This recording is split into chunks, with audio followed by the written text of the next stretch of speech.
Assalamualaikum warahmatullahi wabarakatuh. Alhamdulillahi rabbil alamin. Wassalatu wassalamu ala khatamil anbiya'i wal mursalin wa ala alihi wa sahbihi wa man tabi'ahum bi ihsanin ila yaumiddin, amma ba'du. Yang kami hormati Takmir Masjid Asy-Syidiq, mudah-mudahan senantiasa dimuliakan Allah Subhanahu wa taala.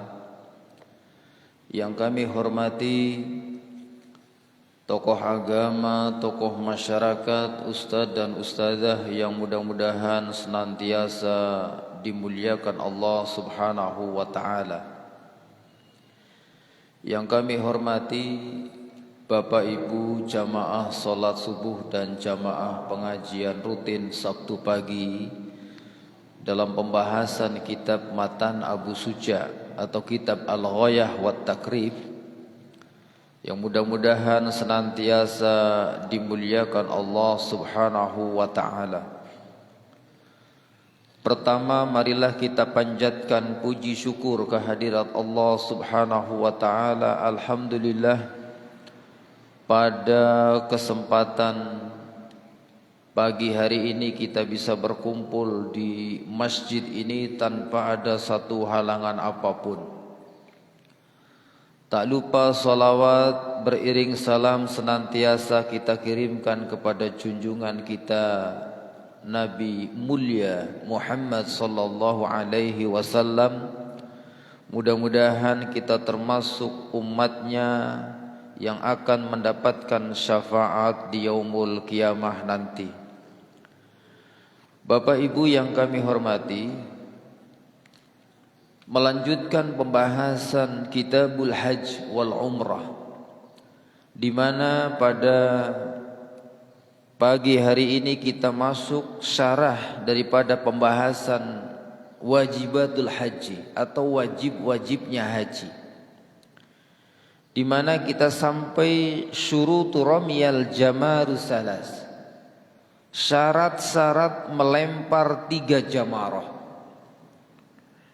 Syarat yang pertama, antakuna ba'da ramyi jamratul aqabah, hendaklah melempar 3 jamarat itu dilakukan setelah kita melempar jumratul aqabah. Kemudian yang kedua, ramyu kullu wahidatin minal jamarati bisab'i hasayat, melempar pada setiap satu jamarat atau satu jumrah. Ada jumratul ula, jumratul wusta dan jumratul aqabah, atau dengan istilah lain jumratul sughra, kemudian jumratul wusta, jumratul kubro atau aqabah. Pada tiap-tiap jamarat ini dilempar dengan 7 kerikil. Maka ketika 3 jamarat itu berarti menghabiskan 21 kerikil. Maka kerikil yang dikumpulkan atau yang dibawa, kalau sekarang ini kerikil itu sudah disiapkan, jadi membutuh garing gawang pun disiapkan. Kalau kita mau memungut kerikil sendiri, itu minimal kita menyiapkan 70 kerikil. Jadi 21 kali 3 itu berarti 63. Tambah yang untuk melempar jumratul aqabah sebelumnya itu berarti 7. Berarti 63 berapa? 63 tambah 7 berarti 70 kerikil. Lah nek umpamane nggawa lewih kepripun? Lebih baik lebih daripada kurang. Karena bisa jadi ada lemparan yang meleset. Lah nek seniki mungkin mboten nggih, sebab seniki kan jamarat niku kan dibikin persegi panjang, digawe kayak dinding. Kalau dulu kan cuma patok begitu tugu. Umpamane orang mlebu mengsumur bablasan kayak gue ya, saking bantere oleh ngontal berarti harus melempar lagi. Jadi nek seniki kan ada langsung melempar, tebluk, jatuh. Insya Allah nek seniki aman. Jadi umpamanya kok nggawa kerikil nganti 100 boleh. Lebih baik lebih daripada kurang. Kemudian tartibu ramya baina jamarat. Tertib atau urutan ketika kita melempar jamarat. Jadi pertama jumratul ula, jumratul wusta, jumratul aqabah. Jadi nanti di season terakhir dari pembahasan Kitabul Haji wal Umrah ini insyaallah nanti kita putarkan video supaya lebih ada gambaran. Lah nek jenengan sing wis nate haji, nate umrah insyaallah nggih pun boten bingung. Ning nak sak kelas sing urung pernah kados kula niki kan ya mbeke ngira-ngira kados niku. Tapi mungkin nek nonton video nek kan oh iya ke mlakune menganah kados niku. Insyaallah supaya bisa memberikan visualisasi. Insyaallah nanti di season-season terakhir. Jadi urutan jumratul ula atau jumratul sughra, kemudian melempar 7 kali, geser lagi ke jumratul wusta, melempar 7 lemparan atau 7 kerikil. Kemudian ke jumratul kubra atau jumratul aqabah juga melempar 7 kerikil. Wahia jumratul aqabah. Jadi jumratul kubra sama dengan jumratul aqabah. Kemudian syarat yang keempat, ayyakuna ramyu ba'da zawal. Melempar jamarah atau jumrah ini setelah tergelincirnya matahari. Jadi setelah masuknya waktu sholat zuhur. Kemudian yang kelima, ayyakuna ramya bil hajari. Melempar jamarah itu dengan batu atau dengan kerikil. Tidak boleh diganti dengan yang lainnya. Kemudian yang keenam ayyusamma ramyan. Jadi memang yang dilakukan itu memang benar-benar melempar. Jadi nek umpamane mboten melempar, nggih mboten angsal. Wah nyong kepengin praktis ya, nganggo plinteng bae iki men banter iku ya nganggo plinteng, mboten angsal. Jadi kudu memang melempar.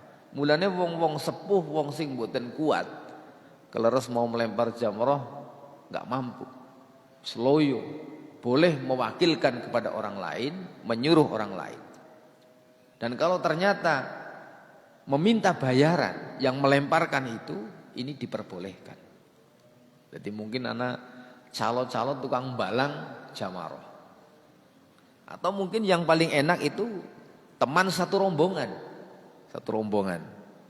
Maka yang muda-muda itu ketika rombongan jamaah haji ada beberapa yang muda itu yang harus banyak membantu sesama rombongan yang sudah tua. Jadi wong nulungi kan apa susah ini. Yang penting kita sudah melempar dulu. Kita sudah melempar selesai baru melemparkan untuk orang lain. Kemudian syarat yang ketujuh kaunihi bil yad. Jadi melemparnya itu dilakukan dengan tangan. Jadi memang benar-benar karo tangan kata niki Pak. Mulane mboten angsal karo pelintang kata niku. Memang melempar dengan tangan. Kemudian isobatur ramya yakinan. Kita harus yakin bahwa lemparan yang kita lakukan itu mengenai sasaran. Artinya memang mengenai jumroh tadi. Yakin, oh kata niku titis kata niku. Yakin kalian panjenengan berarti kena. Maka kalau sekarang ini sudah tidak begitu sulit karena itu di video itu memang sekarang tempat melempar jamroh ini dibikin pipih begitu.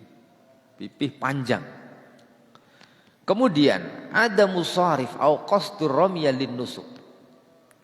Tidak memalingkan niat melempar itu. Jadi niatnya memang melempar kerikil itu dalam rangka, melemparkan kerikil itu dalam rangka untuk ibadah nusuk ini. Yaitu rangkaian ibadah haji.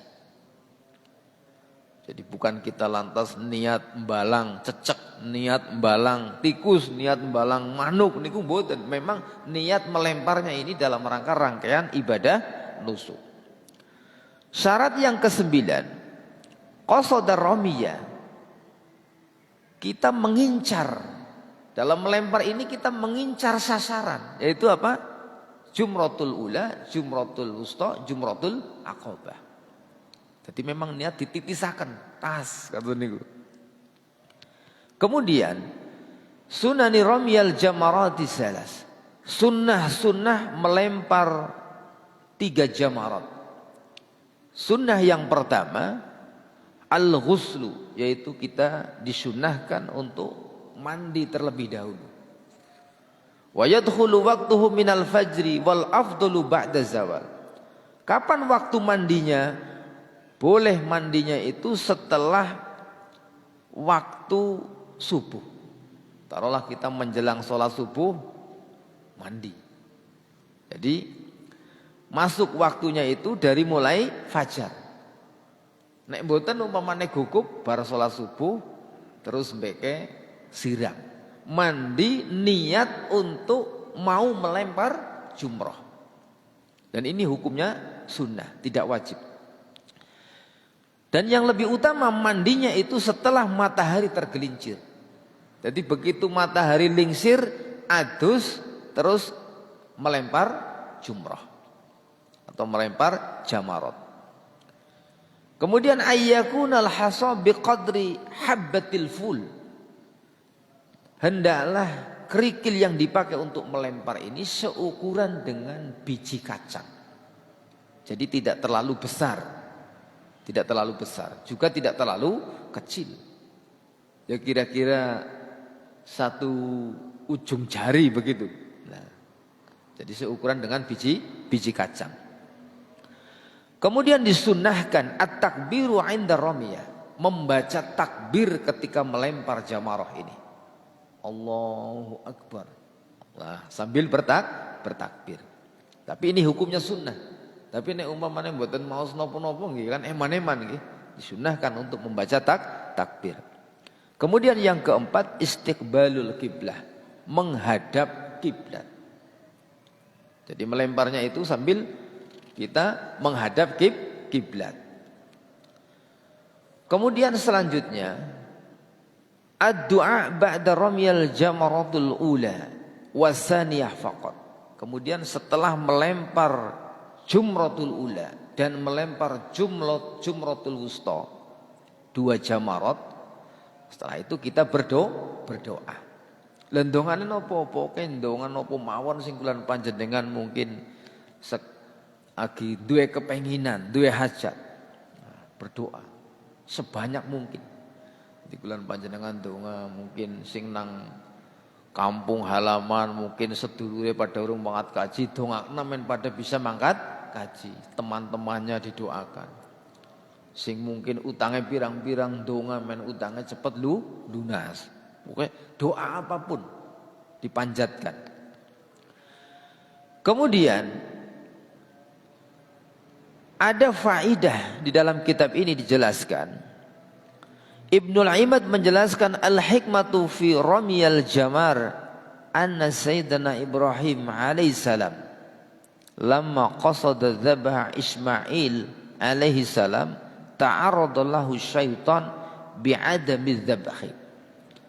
Jadi hikmah melempar jamarah itu adalah bahwasanya Nabi Ibrahim alaihi salam ketika dia hendak menyembelih putranya Ismail alaihi salam itu kemudian digoda oleh setan. Digoda men aja nyembelih supaya jangan menyembelih putranya Ismail alaihi salam. Ya mungkin goleng goda ya, masa enggakne wis suwe orang duwe anak, begitu duwe anak malah arep disembelih kae kowe. Nah, karena Nabi Ibrahim alaihissalam termasuk yang lambat mendapatkan putra atau dikaruniai putra. Kemudian faqala inna hadza waswasah minasyaiton. Kemudian dia mengatakan ini adalah bisikan setan, waswas setan. Fa'amara birramiya ila syaitan fasara sunnatul li auladi. Maka kemudian diperintahkan untuk melempar setan, maka ini menjadi sunnah bagi anak keturunannya. Termasuk kita sebagai anak keturunannya, kita ketika melakukan manasik haji ada ritual atau rangkaian melempar jamarah. Dalam rangka ini dulu ketika Nabi Ibrahim alaihissalam melempar setan. Al-wajibu salis. Kemudian wajib haji yang ketiga adalah al-halq. Al-mu'tamad annahu ruknun. Jadi menurut pendapat yang muktamad, mencukur ini merupakan rukun. Jadi begitu wis melempar jumroh selesai, kemudian mencukur rambut.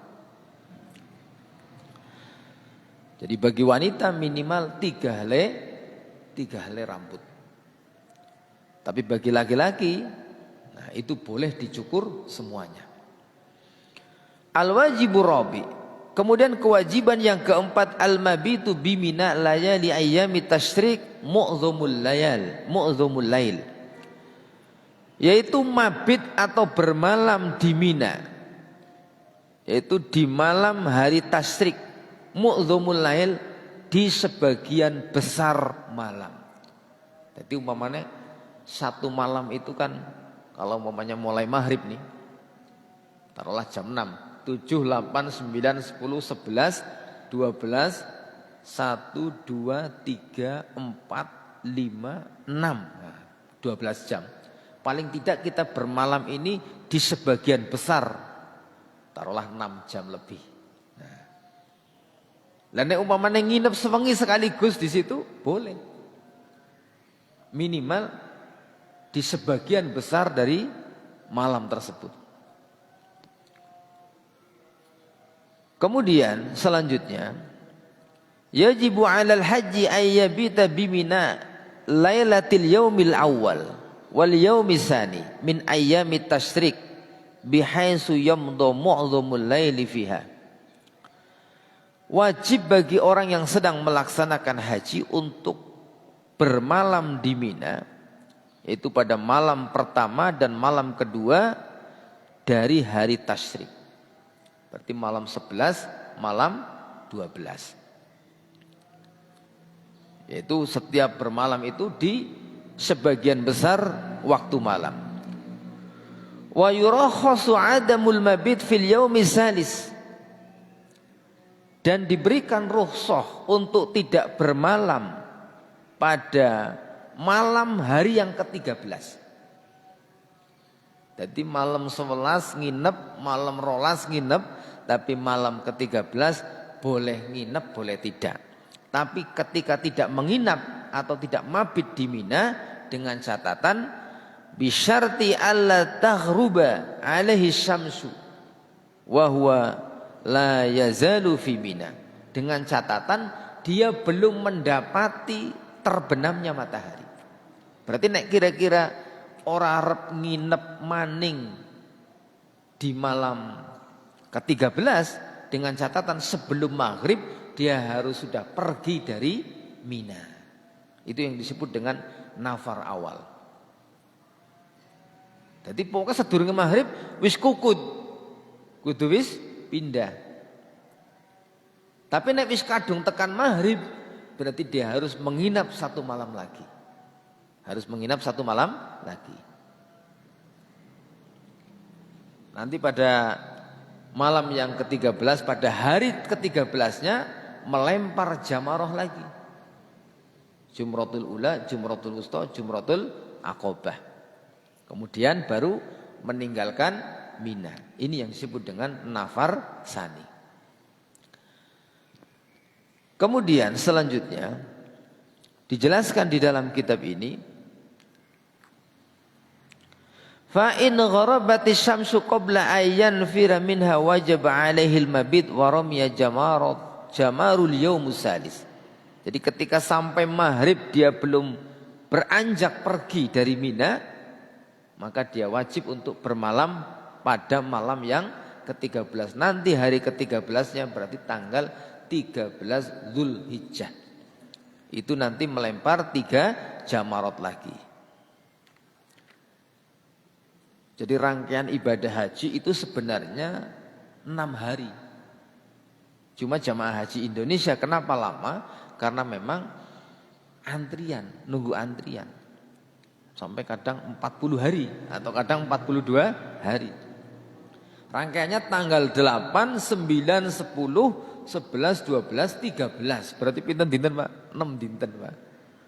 Maka ketika yang menjadi tenaga kerja Indonesia di Saudi Arabia sedang bekerja di sana, maka sangat memungkinkan untuk melakukan ibadah haji. Jadi nek umpamane kepengin haji sing ora menunggu antrian lama niku kerja dari TKI nang Arab Saudi wis uli duit pas musim haji melu haji gitu niku.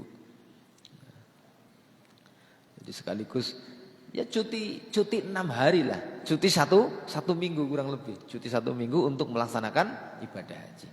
Lah nek wong Indonesia niku ya sebulan lebih, Pak.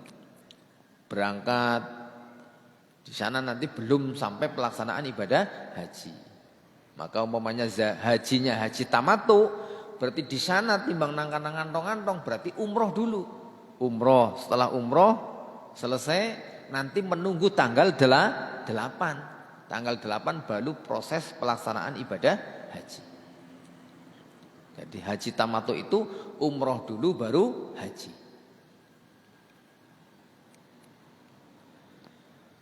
Kemudian selanjutnya al-wajibul khamis, kewajiban yang kelima, al-mabitu bi Musdalifah ay lailatin nahri.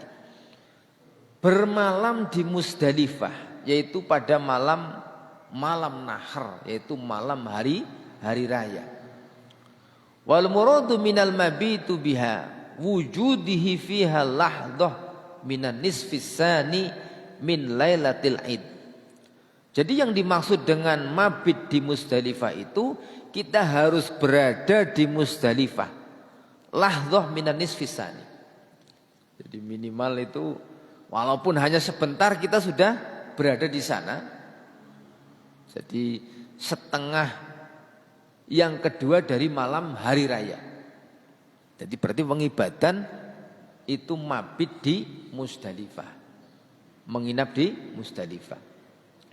Wa yusannu ayyakhudha minha sab'a hasayat li ramyi jamratul aqabah. Dan disunahkan nanti di Musdalifah itu kita memungut kerikil-kerikil. Memungut 7 kerikil untuk melempar jamratul aqabah atau jumratul aqabah. Yani kita melempar jumratul aqabah itu nanti pada tanggal 10 Zulhijjah atau pada saat hari raya. Kemudian selanjutnya al-wajibus sadisu. Kewajiban yang keenam adalah tawaful wada, yaitu tawaf perpisahan. Melakukan tawaf wada. Jadi tawaf wada ini tawaf bahasa kelan panjenengan pamitan.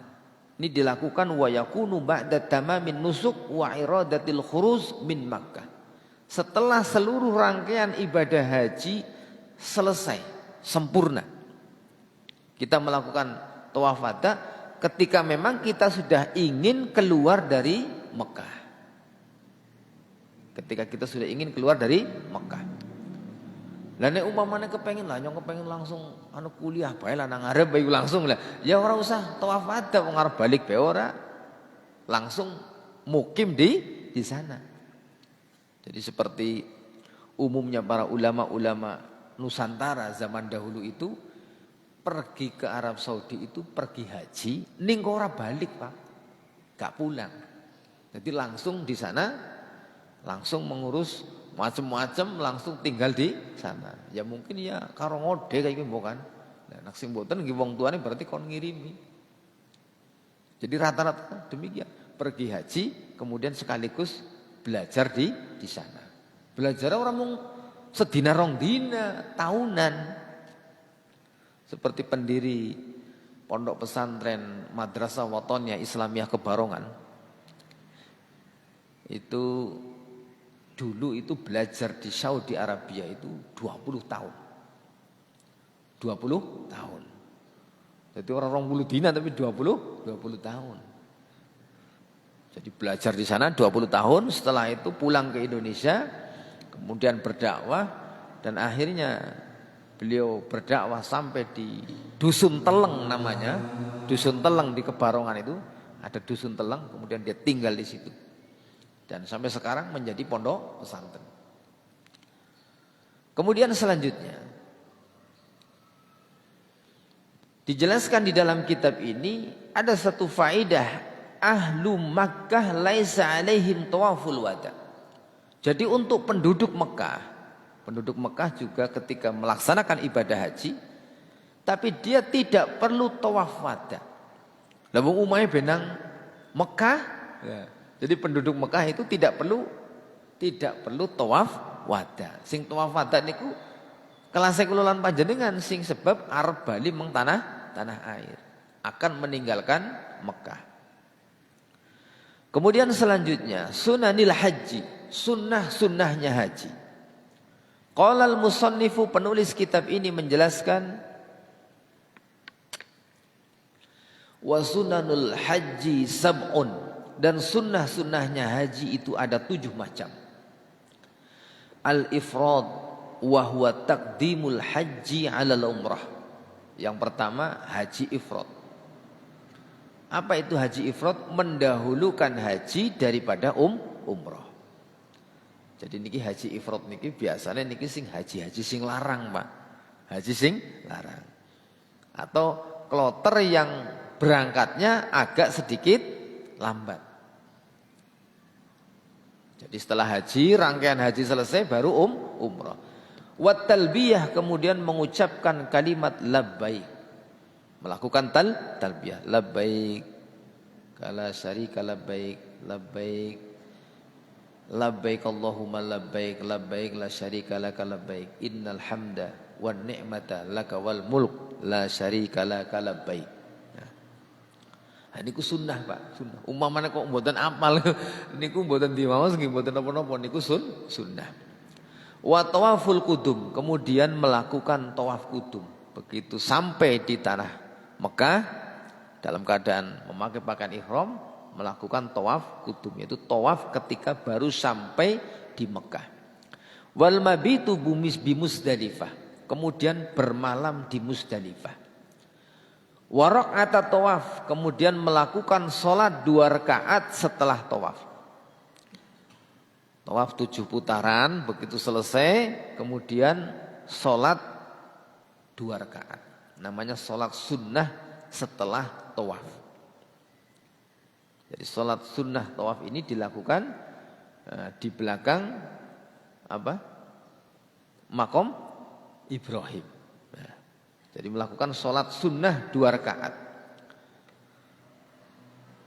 Kemudian selanjutnya wal mabitu bimina, dan kemudian melakukan mabit di Mina, bermalam di Mina. Kemudian wa tawaful wada, melakukan tawaf wada. Jadi tawaf wada itu tawaf ketika hendak meninggalkan Mekah,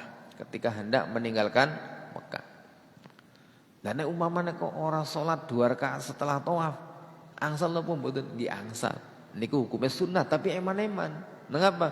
Lha kaji wis daftare larang, nunggune suwe. Nek umpamane mboten maksimal teng ngriku niku eman. Kemudian selanjutnya kaifiyatul ihram, tata caranya ihram. Qala al-musannifu, penulis kitab ini menjelaskan, wa yatajarradu rajulu 'indal ihram 'anil mahiti. Jadi orang yang berikhram itu kalau dia laki-laki dia harus melepaskan seluruh pakaian yang berjahit. Jadi mboten angsal nganggo kelambi sing berjahit. Jadi umpamane termasuk peci, kupluk niku kan berjahit nggih. Niku kupluke dicopot. Mboten angsal dienggo. Jadi semuanya tidak berjahit bagi laki-laki, tapi bagi perempuan boleh. Bagi perempuan boleh. Tapi bagi laki-laki harus dilepaskan seluruh pakaian yang berjahit. Lalu bagaimana kalau dia bawa tas? Tas itu kan ada jahitannya. Tas nggak apa paspor, nggak apa sangu, duit gitu. Nah, kalau tas ini karena dia posisinya tidak menempel di tubuh, diperbolehkan ngangklek tas. Dan yang umpamanya kok tasnya orang berjahit lah ya repot gitu. Ya mungkin nek nganggo plastik kayak gue ditaleni kayak gue ya. Lah niku nek umpamane onten nggih mboten masalah. Nggo plastik kayak gue.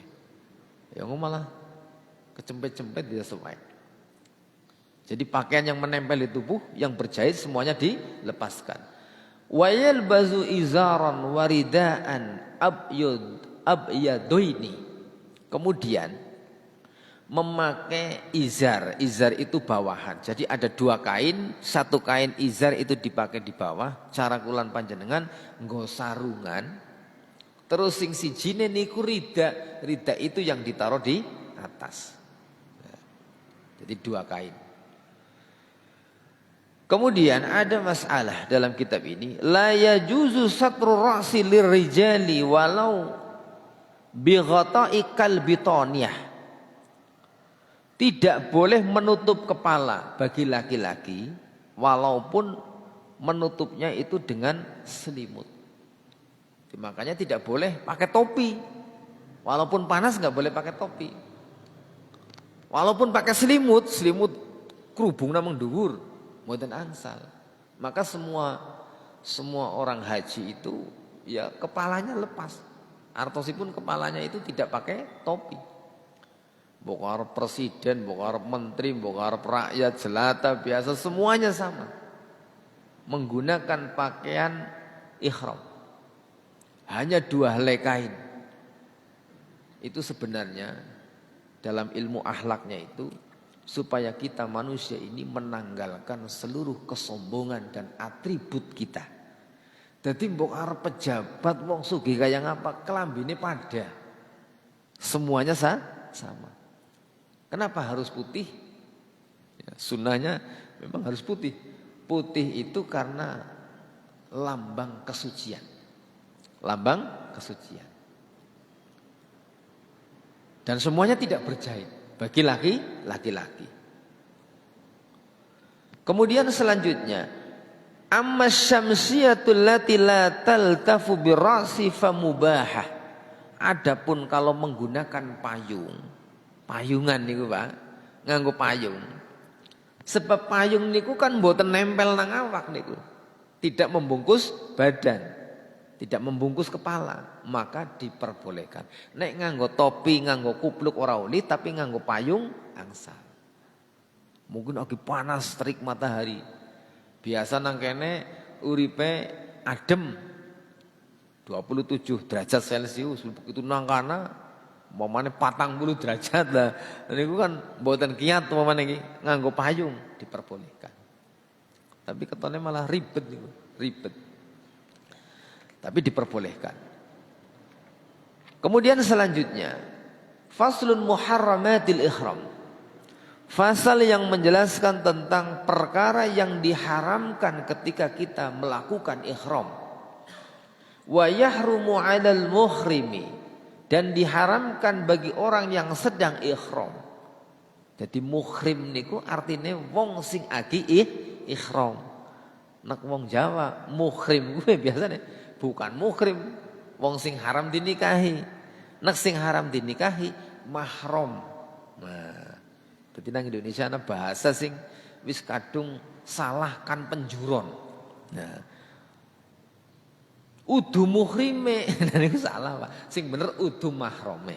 Nah, sebab mengapa muhrim gue artine nek dari sudut bahasa loh, dari sudut bahasa. Kalau dari sudut mungkin gue wis dadi bahasa Indonesia ya wallahu alam gitu kan. Tapi sebenarnya asal mulanya mungkin salah ngomong ya gue. Mien-miene. Muhrim gue wong sing agi ihram. Diharamkan bagi orang yang sedang ihram. Asyaratu asya, 10 macam. Yang pertama lubsul mahid, menggunakan pakaian ataupun sesuatu yang berjahit. Lah terus kepriwe umpamane nganggo izar berarti ya los-losan orang nganggo apa? Perangkat dalam kayak gitu ya. Ya berarti mboten. Umpamane arep gawe ya gawe sing tidak berjahit. Kayak model bocah sepit zaman kemiyen kae diblebet dijiret kayak gue tanpa ada jahitan. Nek umpamane mboten nggih angsal mawon mboten napa-napa. Wa taghtiyatur ra'si minar rajuli, dan diharamkan bagi laki-laki menutup kepala. Wal wajhi minal mar'ah, kemudian wanita dilarang menutup wajah. Jadi kalau yang pakai niqab, pakai cadar, pada saat ihram itu niqabnya dilepas.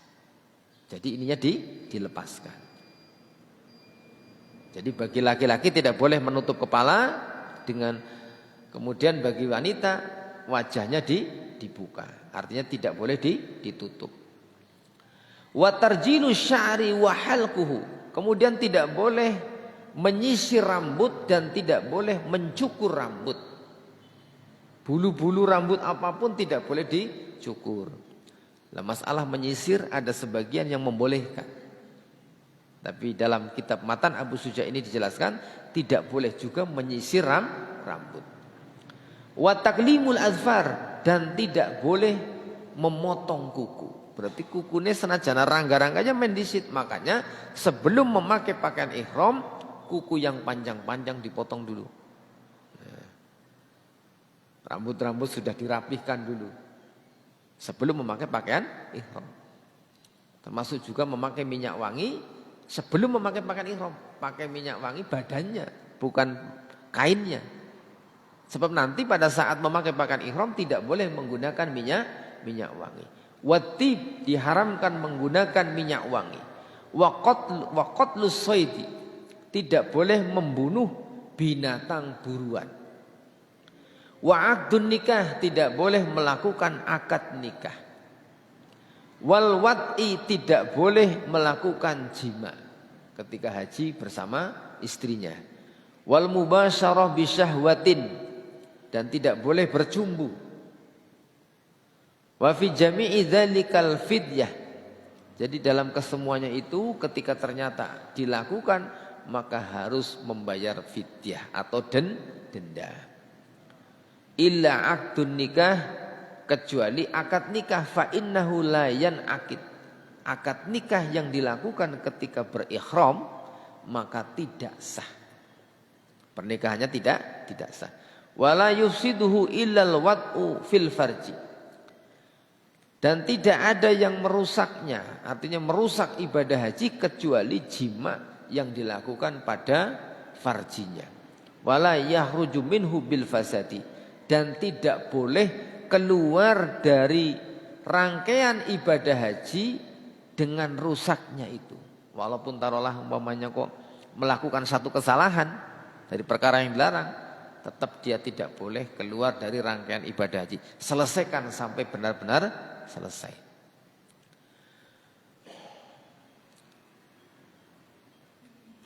Kemudian ada satu keterangan, sampun suruk nopo dereng? Belum ya? Al-wad'u ay al-jima' baina rajuli wal mar'ah bi syartin. Jadi yang dimaksud dengan wad'i adalah hubungan suami istri, jima antara laki-laki dan perempuan dengan syarat yang pertama ayyakuna aliman bitahrimi, dia tahu bahwa orang yang sedang ihram tidak boleh melakukan jima. Maka ketika hendak melakukan ibadah haji ada bimbingan. Supaya apa? Supaya paham apa yang dilarang dan apa yang diperbolehkan. Kemudian yang kedua, ngamidan, melakukannya itu dengan sengaja. Yang ketiga, mukhtaron, memang kehendaknya sendiri. Suka sama suka. Kemudian selanjutnya, qabbalat tahallul lisani sawa'un akana fil qubuli aw fid duburi aw al-liwat, amma in kana qabla tahallul tahalulil awal fayafsudu bihil hajj. Melakukannya itu sebelum tahallus tsani. Karena nanti setelah tahallus tsani itu sudah boleh. Tapi kalau setelah tahallul awal tidak boleh. Setelah tahallul awal itu boleh ganti baju. Artinya sudah tidak ada larangan. Tapi untuk berjumpa dengan istrinya belum boleh. Bolehnya itu nanti pada saat setelah tahallus tsani. Mungkin ini yang bisa kita pelajari pada pagi hari ini. Mungkin ada masukan atau pertanyaan sebelum saya tutup. Sambil menunggu waktu isya. Tafadhol.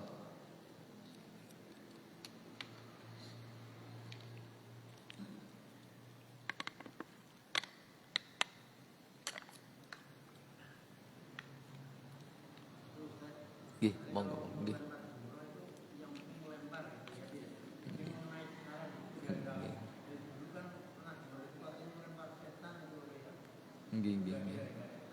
Nggih. Bismillahirrahmanirrahim. Yang penting melempar dan lemparannya itu tidak jeret terus langsung orang metenteng ayo kayak temenanan balang setan niku mboten. Itu kan hikmahnya karena dulu Ibrahim alaihissalam dibisiki setan supaya tidak menyembelih putranya. Jadi melemparnya biasa, yang penting mengenai sasaran. Yang penting kena.